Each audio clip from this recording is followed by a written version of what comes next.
మధ్యాహ్నం 2:30 తర్వాత చాలా పెద్ద దుర్వార్త. ఇలా వింటారని అస్సలు అనుకోరండి. కానీ ఈ యొక్క వార్తను అయితే తప్పక వింటారు. ఏం జరగబోతుంది ఈ రోజున, ఎటువంటి దుర్వార్తను వినబోతున్నారు, ఈ రోజు పరిస్థితులు ఏ విధంగా మారబోతున్నాయి తదితర అన్ని వివరాలు వీడియోలో తెలుసుకుందాము. వీడియో మీకు నచ్చినట్లయితే లైక్ చేయండి. మీ లైక్ మాకెంతో సపోర్ట్ అండ్ ఎంకరేజ్మెంట్ గా ఉంటుంది. ఇక ఆలస్యం అనేది ఏ మాత్రము కూడా లేకుండా మనం ఈ వీడియోలోకి వచ్చేద్దాం. దుర్గా భవానీ జ్యోతిషాలయం మీ యొక్క ప్రతి సమస్యకి పరిష్కారం చెప్పబడును. అన్ని విషయాలు ఫోన్లో స్వయంగా చెప్పబడును. ప్రేమ, పెళ్లి, ఉద్యోగం, వ్యాపారంలో నష్టాలు, భార్యాభర్తల మధ్య గొడవలు, కోర్టు సమస్యలు, మనశ్శాంతి, ఆరోగ్య శాంతి, లక్ష్మీ శాంతి, గృహశాంతి, దిష్టి తీసిన నిమ్మకాయలు దాటడం, నరదిష్టి, నాగదోషం, ఆరోగ్య సమస్యలు, ఎటువంటి సమస్యలకైనా పరిష్కారం చూపబడును. మీ సకల సమస్యలకు పరిష్కారం చూపబడును. స్త్రీ పురుషులకు ఎటువంటి సమస్యలున్నా 100% పరిష్కార మార్గం చూపబడును. గురూజీ రామరాజు గారు. Phone number 9121191826. వీరు బంధాలకు, అనుబంధాలకు అధిక ప్రాధాన్యత ఇస్తుంటారు. మేలు చేసిన వ్యక్తులను మరచిపోకుండా గుర్తు చేసుకునే తత్వం ఉంటుంది. కొత్త వ్యక్తులు పరిచయమైన పాత స్నేహాలను, బంధాలను అస్సలు వదులుకోరండి వీరు. అయితే క్రమశిక్షణతో నూతన విజయాల కోసం నిత్యం యత్నిస్తూనే ఉంటారు. అయితే ఈ రాశి జాతకులు ఏమిటంటే గనక కాస్త కోపాన్ని ఎక్కువగా ప్రదర్శిస్తూ ఉంటారు. ఇది వీరి బలహీనత ఎక్కువ అని చెప్పొచ్చు. మనోచాంచల్యత ఉంటుంది. అలాగే మాట విషయంలో అప్రమత్తంగా ఉండండి.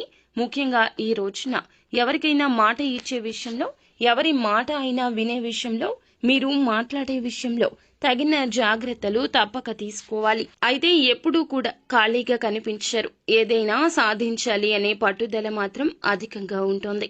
ముఖ్యంగా ఈ రోజు ఈ రాశి జాతకులు దిన ఫలాల ప్రకారం చూస్తే మధ్యాహ్నం 2:30 తర్వాత ఒక పెద్ద అశుభ వార్త వినబోతున్నారు. ఏ ఆదాయ మార్గం ద్వారా అయితే డబ్బు మీకు వస్తున్నదో దానికి సంబంధించి ఒక నష్టపూరితమైన వార్త వినబోతున్నారు.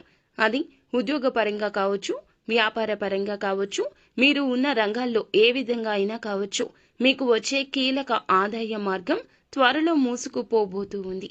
మీరు అశ్రద్ధ వహించొద్దు. ఇక ఈ జాగ్రత్తలు తీసుకోండి. ఇంకా కుల వృత్తులు చేస్తున్న వారు అయినా, ఎటువంటి వ్యాపారాలు చేస్తున్న వారు అయినా, ఉద్యోగాలు చేస్తున్న వారు అయినా సరే ఈ రోజు ఈ జాగ్రత్త తప్పక తీసుకోండి. మీరు మాట్లాడే విషయంలో, మీ యొక్క చేతల విషయంలో, తీసుకునే నూతన నిర్ణయాల విషయంలో చాలా జాగ్రత్త. ధనం విషయంలో పెట్టుబడుల సలహాలు కూడా పాటించొద్దు. ₹1 పెట్టినా కూడా అది నష్టం కిందకి జమ అయిపోతుంది. లక్ష్మీదేవి అనుకూలత లేదండి. కావున డబ్బు విషయంలో అప్రమత్తంగా ఉండండి. వచ్చే ప్రతి ₹1 కూడా ఏదో ఒక విధంగా ఆగిపోవడం, మొండి బకాయి వసూలు కాకపోవడం, వస్తున్న ఆదాయం అనుకున్న చివరి క్షణంలో ఆగిపోవడం, రావాల్సిన ధనాన్ని ఎవరైనా సరే రాకుండా మిమ్మల్ని అడ్డుకోవడం ఇలా సంభవించొచ్చు. ఈ యొక్క వార్తను విని మీరు కోపంతో ఊగిపోతారు. చాలా వరకు మానసిక అశాంతికి గురి అవుతారు. ఇటువంటి వార్త ఈ రోజున ఏ రంగంలో ఉన్న ఈ రాశి జాతకులకు అందరికీ వస్తుంది అని కాదండి, కొంతమందికి మాత్రం ఈ విధంగా అననుకూలత కనిపిస్తుంది. ఇక మిగిలిన అంశాలు చూస్తే మిశ్రమంగా ఉన్నాయండి. వ్యాపారస్తులకు కొంచెం మిశ్రమ ఫలితాలే ఎక్కువగా కనిపిస్తున్నాయి. వ్యాపార జీవితం గురించి అయితే ఒక కీలక ఆలోచన చేస్తారు. కానీ అమలు విషయంలో కాస్తంత జాప్యం జరగొచ్చు. తీసుకునే నిర్ణయం మీ యొక్క భవిష్యత్తుకు బంగారు బాట కావాలి, కానీ ఇలా ఇబ్బంది పూరిత వార్త కాకూడదు. కావున చేసే ఆలోచన, సొంత నిర్ణయాలకు ప్రాధాన్యత ఇవ్వకుండా ఎవరైనా అనుభవజ్ఞుల సలహాన్ని, మీరు కుటుంబ సభ్యుల సలహాన్ని పరిగణలోకి తీసుకోండి. మేలు కలుగుతుంది. భాగస్వామ్యులతో ఇదివరకు ఏమైనా విభేదాలు ఉంటే వాటిని పరిష్కరించుకునేందుకు మీకు మీరుగా ఒక అడుగు ముందుకు వేస్తారు. వ్యాపార భాగస్వామ్యులతో కలిసి కొత్త వ్యాపారాలు మొదలు పెట్టాలి అనే ఆలోచన తప్పక చేస్తారు. ఈ రాశి వారు ఎవరైతే ఉద్యోగస్తులు ఉన్నారో ఉద్యోగ జీవితంలో కూడా కొన్ని ప్రత్యేక సవాళ్లను ఎదుర్కోవాల్సిన దుస్థితి కనిపిస్తుంది. వాటిని అధిగమించి ముందుకు సాగడానికి దైవ బలం మీకు తోడుగా ఉంది అనే విషయాన్ని మాత్రం అస్సలు మరువద్దు. భగవంతుణ్ణి నిత్యము స్మరించుకోండి. నిత్యం శివనామ స్మరణ చేసుకోండి.